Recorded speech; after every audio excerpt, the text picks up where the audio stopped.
اب ایک سوال جو ہے وہ جو ڈاکٹر زبیر صاحب کی طرف سے بہت زیادہ کیا جا رہا ہے اور اسی کو بنیاد بنا کر اہل سنت کے خلاف پروپیگنڈا کیا جا رہا ہے کہ اہل سنت اہل بدعت سے سوشل انٹریکشن رکھنے کو جائز نہیں سمجھتے۔ چنانچہ ڈاکٹر زبیر صاحب نے لکھا ہے کہ اہل بدعت کے ساتھ تعامل یعنی سوشل انٹریکشن میں جس شدت اور انتہا پسندی کی طرف یہ لوگ چل پڑے ہیں، یہ خود ایک بدعت ہے کہ انہوں نے اپنے رویوں سے لوگوں کو دین کے قریب کرنے کی بجائے دور کر دیا۔ ان کے کہنے کا مقصد یہ ہے کہ یہ جو سلفی لوگ ہیں یہ سوشل انٹریکشن کے خلاف ہیں، یہ تو بدعتیوں سے ملنا اور ان سے بات کرنا جائز نہیں سمجھتے، تو ان کو دعوت کیسے دیں گے؟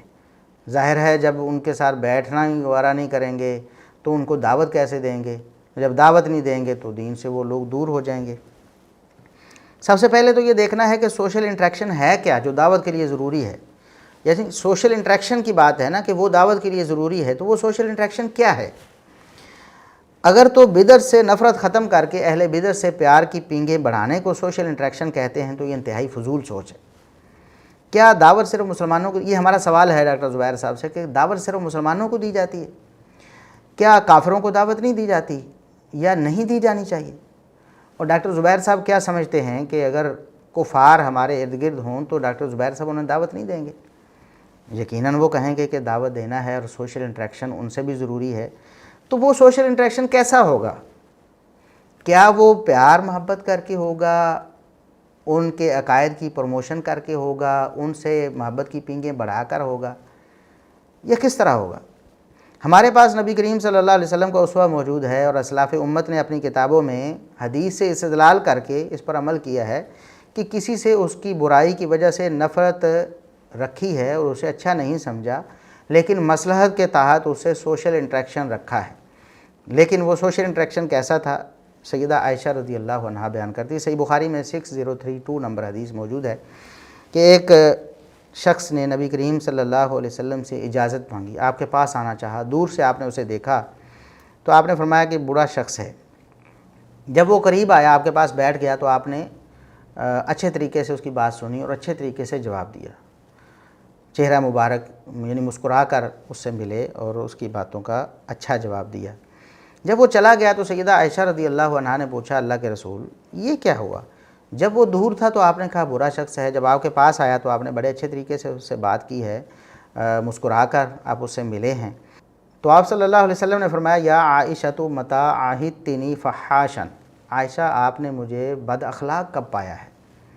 یعنی یہ اخلاق کا تقاضا ہے کہ میں اس کو برا سمجھتا ہوں، اس کی برائی سے خبردار کرنا بھی مقصود ہے، تمہیں بتانا تھا وہ بتا دیا، لیکن اب وہ شخص میرے پاس آ گیا ہے تو میں اس سے اچھی طرح بات کروں گا، ہو سکتا ہے اس کو کوئی بات اثر کر جائے اور وہ اپنے آپ کو درست کر لے۔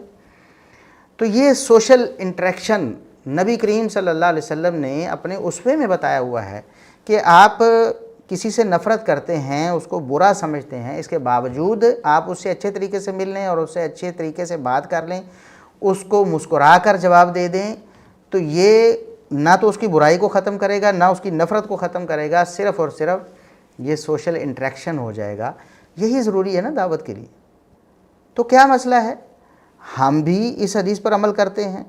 اب میں آپ کو ائمہ دین کی بات بتاتا ہوں، امام ابن ملقن رحمہ اللہ تعالیٰ، جنہوں نے صحیح بخاری کی شرح بھی لکھی ہے، انہوں نے اس حدیث کے تحت لکھا ہے کہ وفیہ جواز مصانعۃ الفاسق، اس میں کسی فاسق فاجر شخص کے ساتھ اچھے طریقے سے بات چیت کرنے کا جواز معلوم ہوتا ہے اور اس سے نرم بات کرنے کا جواز معلوم ہوتا ہے تاکہ اس کو کوئی فائدہ ہو جائے یا اس سے ہمیں کوئی فائدہ ہو جائے۔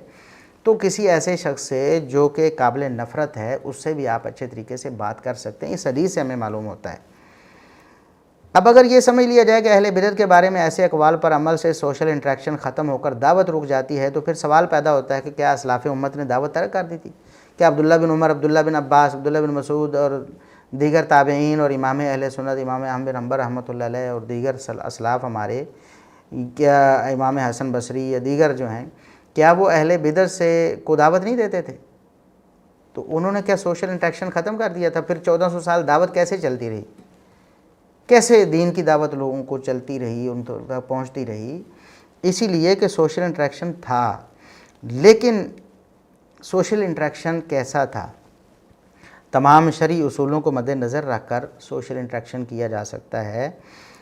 یہ مدارات کی جو صورت ہے اس کو مدارات کہا گیا۔ ائمہ اہل سنت نے اس کے لیے مدارات کا لفظ استعمال کیا ہے کہ نبی کریم صلی اللہ علیہ وسلم نے ایک قابل نفرت شخص سے بھی جب بات چیت کی تو اس سے اچھے طریقے سے بات چیت کی، مداراتن، اس کو مدارات کہتے ہیں۔ ایک ہے مدارات اور ایک ہے مداہنت۔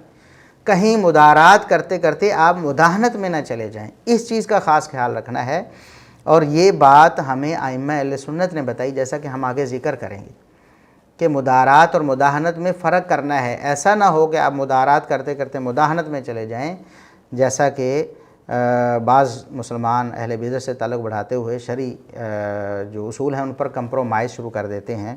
نبی کریم صلی اللہ علیہ وسلم نے منافقین مدینہ سے بھی سوشل انٹریکشن رکھا تھا، لیکن اس بنا پر آپ منافقین سے دلی محبت رکھنے کا جواز ثابت نہیں کر سکتے۔ لہٰذا بعض لوگ بار بار یہ اعتراض کر رہے ہیں، جی دیکھیں اہل سنت کے علماء جو ہیں وہ اہل بدعت سے ملاقاتیں کر لیتے ہیں یا بعض مشترکات میں اکٹھے ہو کر بیٹھ جاتے ہیں، تو آپ اس طرح کے اقوال پیش کرتے ہیں کہ اہل بدعت سے دوری اختیار کرنی چاہیے، اہل بدعت سے نفرت رکھنی چاہیے، وہ تو ملاقاتیں کر رہے ہیں اور وہ ان کے ساتھ مل کے بیٹھے ہوئے ہیں جی فلاں فلاں موقع پہ۔